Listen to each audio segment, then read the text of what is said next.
पांच क्वेश्चन कर चुके हैं 3.1 के। आज हम क्वेश्चन नंबर 6 कर रहे हैं। इसके अंदर हमें x y z की वैल्यू फाइंड करनी है।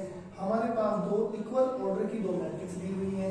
हम इनको कंपेयर करके वेरिएबल जो x y z की हैं इसकी हम वैल्यू फाइंड आउट करेंगे। यहाँ हमारे पास क्या है, इनके ऑर्डर हमारे पास बिल्कुल इक्वल है। ये 2x2 ऑर्डर का है मैट्रिक्स और ये भी 2x2 ऑर्डर का है।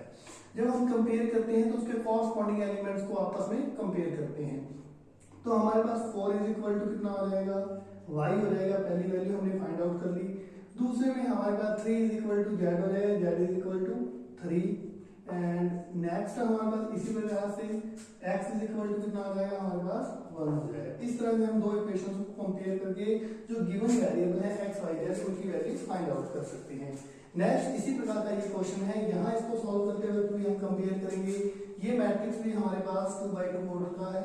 तो 2x2 ऑर्डर के मैट्रिक्स के साथ कंपेयर करते हैं। जो हमने इक्वेशंस पढ़ी थी उससे पहले इक्वल मैट्रिक्स, तो इक्वल मैट्रिक्स होते हैं उनके वेरिएबल भी कॉरस्पॉन्डिंग एलिमेंट्स भी इक्वल होते हैं। तो x plus y is equal to 6। यदि हम इसको इसके साथ कंपेयर करें तो ये इक्वेशन बनती है। नेक्स्ट दूसरी इक्वेशन से हमारे पास 5 plus z is equal to 5, ये हमारे पास सेकंड इक्वेशन है। एंड इसी प्रकार से हमारे पास थर्ड इक्वेशन क्या बनती है, x y is equal to 8। अब हमने यदि हम सेकंड इक्वेशन को सॉल्व करें तो इजीली हमारे पास z की वैल्यू आ जाती है 5 minus 5, z means is equal to 0। अब हमारे पास दो वेरिएबल रह गए हैं और दो इक्वेशंस रह गई हैं। यहां से हम y की वैल्यू फाइंड आउट करके इसमें पुट अप कर देते हैं। बाय इक्वेशन फर्स्ट हमारे पास y की जो वैल्यू आई वो आई 6 minus x। This value put in second equation, put the value in second equation, put the value of y in equation third। तो हमारे पास क्या आ जाएगा, x और y की वैल्यू हमने क्या फाइंड की है, 6 minus x is equal to हमारे पास इक्वेशन हो गई 8। यदि हम इसको मल्टीप्लाई करें तो 6x minus x square is equal to 8। Next time यदि हम इसको सॉल्व करते हैं तो ये इक्वेशन हो जाती है हमारे पास x स्क्वायर माइनस के 6x plus 8 is equal to 0। अब हम इसके क्या मिडिल टर्म स्प्लिट से फैक्टर करते हैं। x स्क्वायर माइनस के 4x माइनस के 2x plus 8 is equal to 0। इन दोनों फैक्टर में से हमारे पास x कॉमन आ रहा है, x माइनस 4, और यहाँ से 2 कॉमन आ रहा है, x minus 4 is equal to 0। Next हमारे पास x minus 4 and x minus 2 is equal to 0। x is equal to 4 आ जाएगा और x is equal to 2। By equation third से हम बात करते हैं, if x is equal to 4 then y is equal to, तो हमारे पास थर्ड इक्वेशन जो दी हुई है ये दी हुई है। यहाँ हमारे पास y की वैल्यू 8 ओवर में x आ जाएगा, तो x की वैल्यू हम 8 के ओवर में 4 पुट अप करेंगे तो y is equal to 2। Again if यदि x की वैल्यू, यहाँ हमने x की वैल्यू दो फाइंड आउट की है। पहले x इज इक्वल टू 4 लेके हमने इसको सॉल्व किया। नेक्स्ट टाइम हमने x इज इक्वल टू 2 लिया, देन हमारे पास क्या आ जाएगा, y is equal to 8 over में x, y is equal to 8 by 2, y is equal to 4। इस तरह से हमारे पास x और y में जो रिलेशनशिप थी उससे हमने x y की वैल्यू फाइंड आउट कर दी। सेम है यहाँ बात करते हैं थर्ड क्वेश्चन के अंदर। सेम है यहाँ जो ये मैट्रिक्स है हमारे पास, इसके अंदर रो कितनी है, 3 है, कॉलम कितने हैं, एक ही कॉलम है, तो ये तो एडिशन में है हमारे पास। इसी तरह से ये भी हमारा 3/1 का है। दोनों को कंपेयर करते हैं तो हमारे पास x plus Y plus z is equal to 9, ये हमारे पास फर्स्ट इक्वेशन हो जाती है। सेकंड में हमारे पास x plus z is equal to 5, ये second equation, and y plus z is equal to 7, ये थर्ड इक्वेशन हो गई। तो हम इन तीनों इक्वेशन से हमारे पास 3 इक्वेशन है और 3 वेरिएबल हैं, तो इसलिए हम इजीली इनकी वैल्यू फाइंड आउट कर सकते हैं। तो इसके अंदर क्या करते हैं हम, put the value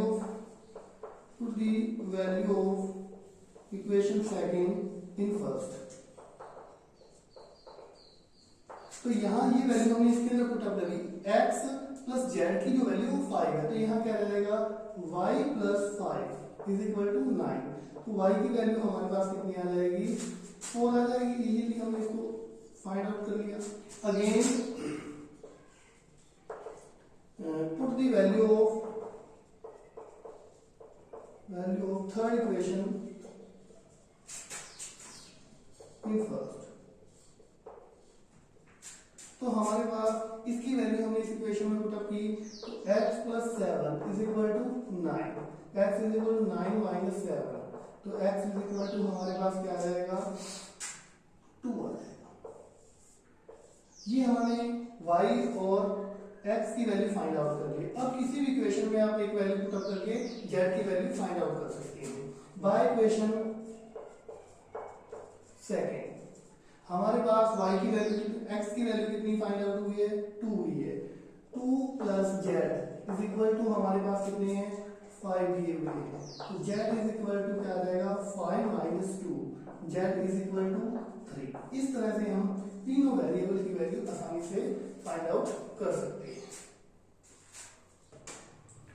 question number 7, find the value of a, b and c। इसके अंदर भी हम सेम है जो इससे पहले क्वेश्चन करके आए हैं उसी की तरह करेंगे। ये भी मैट्रिक्स हमारे पास 2x2 ऑर्डर का है और ये भी 2x2 ऑर्डर का मैट्रिक्स है। दोनों को हम कंपेयर करते हैं तो a minus B is equal to -1। तो ये हमारे पास फर्स्ट इक्वेशन हो जाती है, तो ये इसके साथ कंपेयर होगा और ये कॉरस्पॉन्डिंग एलिमेंट इसके साथ कंपेयर होगा। तो यहाँ हमारे पास 2a minus B is equal to 0, ये हमारे पास सेकंड इक्वेशन हो गया। इसी तरह जो थर्ड इक्वेशन है वो हो जाएगी हमारे पास 2a plus c is equal to 5, ये हमारे पास थर्ड इक्वेशन हो गया। और नेक्स्ट जो है ये इसके साथ कंपेयर करें तो ये हो जाएगा हमारे पास 3c plus d is equal to 13, तो ये हमारे पास फोर्थ इक्वेशन हो गया। हमारे पास 4 इक्वेशन है और 4 ही वेरिएबल है, तो हम इसको सॉल्व करके फाइंड आउट करेंगे।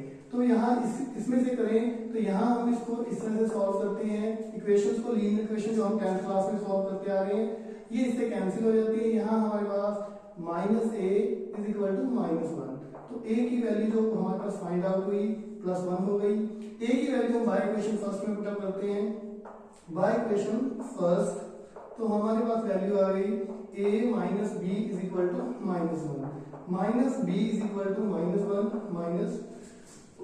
तो b इज इक्वल टू -2 हो गए और ये इससे कैंसिल हो जाए, तो b हमारे पास 2 फाइंड आउट हो गए। a और b की दो वैल्यू हमने फाइंड आउट कर ली है।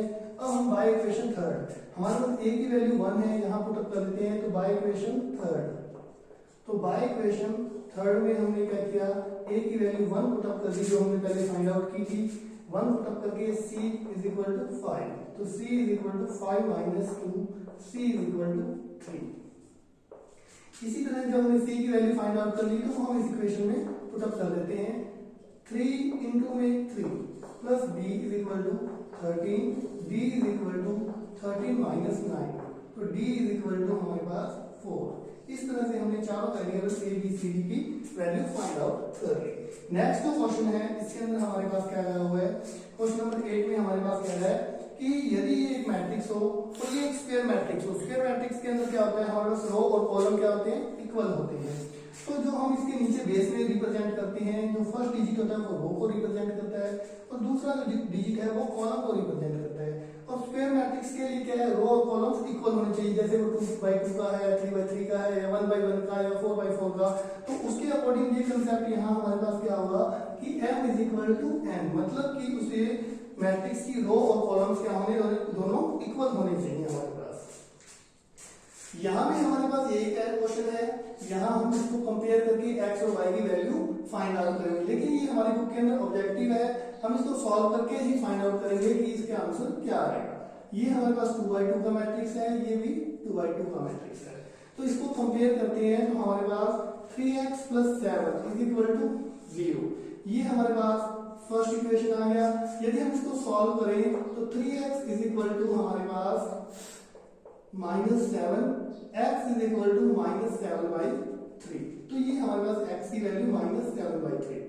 यदि हम यहाँ कंपेयर करें तो यहाँ हमारे पास y plus 1 is equal to 8, क्योंकि ये एलिमेंट इसके साथ कंपेयर होगा, तो y is equal to 8 minus 1, y is equal to 7।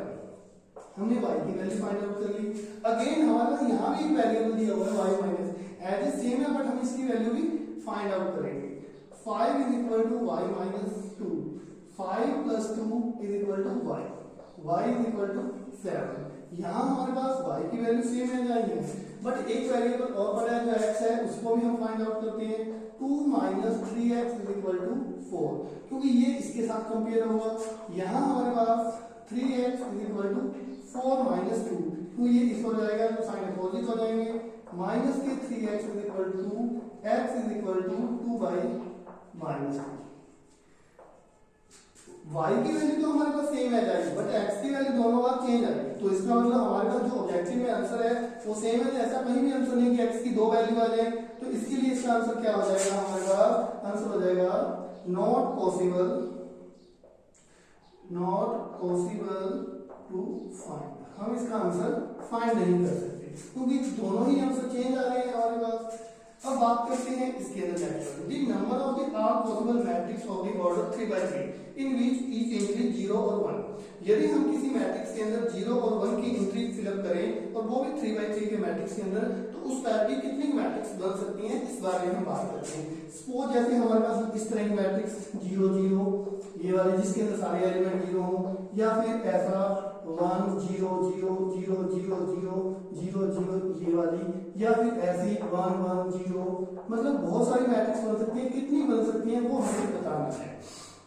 तो इसका इजी सा मेथड है, the number of all possible matrix. यहाँ हमारा जो एलिमेंट है, जो हमने पीछे पढ़ा था 0 और 1 दो ही एलिमेंट है, तो यहाँ चूज करने के तरीके हैं दो। कितने एलिमेंट फिलअप किए जा सकते हैं इसके अंदर, 3 into 3 करें तो 9। तो यहाँ हमारे पास 2 को हम 9 टाइम्स मल्टीप्लाई करते हैं, तो हमारे पास रिजल्ट हो जाता है 3 3 6 3 3 3 6 3 9। तो यहाँ 8 into 8 into 8, तो ये टोटल 64 और 5 112।